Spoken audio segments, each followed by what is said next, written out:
The great thing about watching YouTube videos on photography is how amazing all the photographers are. Amazing photos, it looks like so easy. No one ever has any failures. No, just me. I must be the only one. If you want to see how to fail at a photo shoot, here we go. So the photo shoot started simply enough. I'm in Guadeloupe with my daughter and we're on a scuba trip. And we're down there, and in the afternoons, we kind of have the afternoons free, so we're tooling around different things. And on this particular day, we decided she was going to take a stand-up paddleboard, and I was going to take a kayak around this lake. And we'll see how many leeches we could collect on our body. So, you know, fun things to do with your dad. Anyways, we go out into these mangroves and these dragon blood trees. I'm on a kayak, she's on a stand-up paddleboard. And I go where these dragon blood trees are. I've never seen anything like it. These things are fantastic. And we take a couple of photos of us just from the kayak, and an amazing place. So we go back and carry on with our day. Now, a couple of days later, I thought we're at the same beach area, and I thought I'd like to see if I could walk into that area where these dragon blood trees are and take some photos. So here we go. We're going to walk in. And I carry in my Nikon F3 with a 24 f2 lens. And I've got Ilford's FP4 film in it. So not the perfect film. It's not super fine grain and it's not super fast ISO. Anyways, we go into this dragon blood tree area. And the pictures are amazing to look at with your eye. I never got what I wanted. I never really got anything amazing. So I'm shooting with the 24 on the Nikon F3. It's an f2 lens. I'm wide open and I'm at about a 15th of a second. No tripod. Now, these are the mistakes. These are the failures that you can learn from. For starters, the Nikon 24 f2 wide open. Is the lens unsharp wide open? Is it camera shake that these pictures aren't super sharp? Is it lack of depth of field? Like, I really think if I'd have taken a real man's tripod in there and I'd have shot at, 1 second at f11, something like that, I would have had beautiful tack sharp images. But f2 handheld, 15th of a second, I'm very disappointed with how good the pictures are, how sharp they are. That's one thing. And the contrast isn't there. And they're underexposed. The whole thing is just working against me. It's very dark in these trees. We're basically in a swamp. It's very dark. I'm at a 15th of a second at f2. It's just not perfect. So a couple more days go by and we think we're going to go back. So we're going to go back and we're going to try it again. And I want to get a picture of me there, and I'll explain that in a minute. So we go back in there, and just as we get there, we're just there a minute, and it just starts to downpour. Now, the other times we were there, it was a bright sunny day, and that created its own problems with splotchy light coming through the trees. So being an overcast day might have been perfect, but it just was pouring, and it never stopped pouring. We hung around the beach. Well, we went to the bar at the beach, and we were there for hours, and we were never able to get back into the swamp. So let me just sort of talk about the different things kind of that happened. So first off, let me talk about the area itself. So there's mangroves and there's dragon blood trees. This is all foreign to me. I didn't grow up with mangoes or either of these things. So we're in there with the kayak, and these are the kind of images I'm seeing with my eye, and I'm thinking, this is a great photograph. There's a great photograph here. These things are amazing. They call them dragon blood trees because the sap is bright red, apparently. I never saw the sap, but that's what they're called. Now, the photographs that I'm taking, again, these scans look a little weird. I've made 8x10 prints in the darkroom, work prints, so they're on Ilford resin-coated paper, just something quick just to kind of see what the full frame of it looks like. If I have to crop, I can crop and kind of figure that out on these work prints. But it kind of shows that they're very contrasty and they're underexposed, and they're also they're not sharp enough. So this is kind of the scene as it opens up to us. You've got trees like this, and then we're wandering around on foot in the swamp and coming up to to other great trees and focusing on the foreground branches. One thing I found with landscapes that people do wrong is there's a great background, there's a great mountain, there's a great background, but there's no subject, there's no foreground subject. So at least here you thought, hey, there's some great backgrounds, but look at these great roots and foreground subject. So the key to landscape, in my view, is the foreground subject that you focus on. That's got to be sharp. It's the subject. The background should be sharp, but it doesn't have to be sharp. But it's just the background. And a lot of landscape photos that I look at, that I see my own, other people's as well, they're great backgrounds, but there's no subject, and there's no real center of interest that you would say, here's what it's a picture of. It can't be just a mountain. It needs something in the foreground, something to be the subject, in my view. Again, look at the roots on this one. Now, the roots here are fantastic. These are massive roots. And then there's that tree behind it. There's a lot of depth here. But this needs like F11 on a 35mm to get this all sharp. And if you look at the far left of the picture, there's just no sharpness there. It's like either the lens isn't sharp, or the shutter speed is too slow, or I'm not focused there. There's not enough depth of field. But this could be a great photograph if you were shooting on 35mm at f16. Maybe it'd be a 1 second exposure, 2 second exposure. This would be a great photograph on 2 1/4. You'd have less grain. Again, you'd need a tripod. I didn't have a tripod. We were there on a scuba trip, not a photo trip.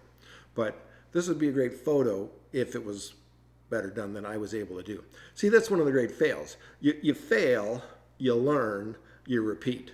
Well, you don't repeat the fail. Well, you might, but you're trying to improve. That's what you're trying to do. So I'm trying to improve. And as I look at these photos, I think, well, here's a few fails. Now, look at that tree, the secondary tree, not a massive root in the foreground, but that secondary tree. That's fantastic. So let's go over there. So this is kind of that secondary tree, and it's a very interesting tree. And this is, I'm working my way around it. I'm out of time. Like there was such a time constriction, or psychologically we're in a hurry this whole time. Like, how long are you going to stand in this swamp? What kind of snakes are around? What kind of leeches are around? Like, you're standing in the swamp, and I felt rushed. Anyways, of this tree, I thought this was the best photo. Although, as I look at it here, it's still a bit of a fail. So what can I learn from this? Well, the first thing you've got to learn, I think, is to slow down. So 35mm maybe is the answer, maybe it isn't, but you got to slow down. Think about the compositions a little bit more as you're taking them. There's great photos in this swamp. I didn't get them. Fail, learn, repeat. Now, should I shoot it on 35mm? As I look at these photos, these prints, I think, you know, you got to do it on a 2 1/4. I just think maybe it's a 4x5, but who's going to haul a 4x5 to Guadalupe? That'd be a nightmare. But, you know, maybe 35mm isn't the solution. A tripod, part of the solution. Maybe my lenses aren't as sharp as they should be. That's kind of a cop-out. I know this is a Nikon 24 F2, but people have told me the 24 2.8 is sharper. Now, okay, 24 2.8. I'm not buying another 24. I'm not buying a second one because it's one stop slower and a bit sharper. But, you know, maybe my continuous look for faster lenses, you give up a bit of sharpness. My 85's a 1.4. My 35's a 1.4. Maybe you'd be better with the F2 version of these lenses, and then you'd have a little more sharpness. It's hard to say, but you need a tripod.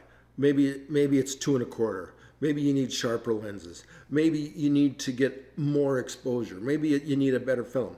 All of these things you can learn as you go. Now, as I mentioned, we went back a third time, and it just started to rain just as we got there, and we just got like soaked out. But here's kind of a story. I worked at Sony for 14 years. Part of my job at Sony North America, I was one of the managers in the digital imaging group.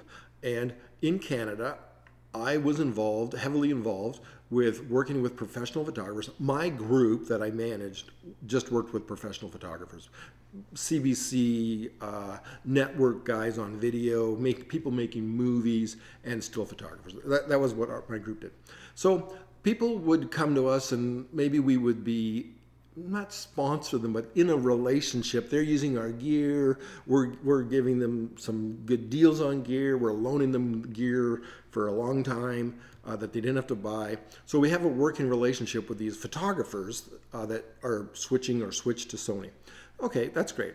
Now, I always ask the photographers for photos. Like, part of the deal is I need photos of you using my gear. So they would go to their event, whatever it was, and send me amazing photos that they took. Great, that's fantastic. What I need is photos of you using my gear. And those were very hard to get. It sounds simple. I need a picture. You're using my Sony camera. I've given it to you. I've loaned it to you. Maybe you bought it at a great price if you had to buy it. But we're in a partnership, and what I need out of the partnership, because I've got to do a PowerPoint presentation to Tokyo, what I need is a great shot of you using my gear. Seems simple. So I would send them this picture of Clyde. Now, Clyde is a landscape photographer in Florida. Great American photographer. I'm going to put his website down below in the comments. And, you should look at his work. He's not Ansel Adams, but he's similar. It would be easy to confuse him and his work with Ansel Adams, except he's mostly the Florida area. Now, he has gone to Yosemite and, the great parks of America. He's done some amazing books. He is older, but you should look at his work. You should be familiar with his work because he's a great American photographer. If you're not familiar with his landscape work, take a look. Now, there's a great photo of Clyde in the swamp. And I would send this to my photographers and say, this is what I need. I need a picture of you in the swamp. See, this guy is literally in the swamp. That's what I need of you using the Sony gear. Whatever profession you use, if you're a photographer shooting for the NHL, I need a picture of you at the rink with your gear, showing the rink, showing the players.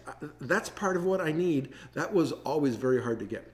So anyways, we go back on this third day into the swamp in Guadeloupe, and we're going to take some pictures, and I'm going to try to get a picture of me in the swamp. So did it work out? It wasn't perfect because it started to pour. It was darker than we expected.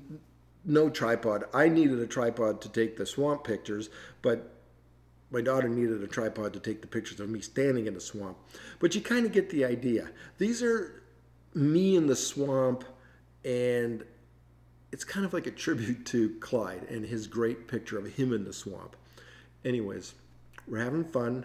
We're making mistakes. It's all for the joy and love of photography. And sometimes you get a good one. In this case, I didn't get anything really great. Would I go back? It's a long ways to go back. Sure, haul the 2 1/4 down there and haul a tripod down. Yeah, that's all a great idea. This is like way far from my house. This is a tough trip to get to, and we are in the middle of nowhere. So I'd say it's hard to go back. Not impossible, but I'm not going back anytime soon. You make mistakes, you learn from them if you can, learn from your mistakes. For the love of photography, repeat and learn and get better. All you're trying to do is get better. Not every photo is award-winning. And those great YouTube photographers who are out there who everything seems to be amazing, good for you. But my experience was built on failure, learn, repeat. Just saying.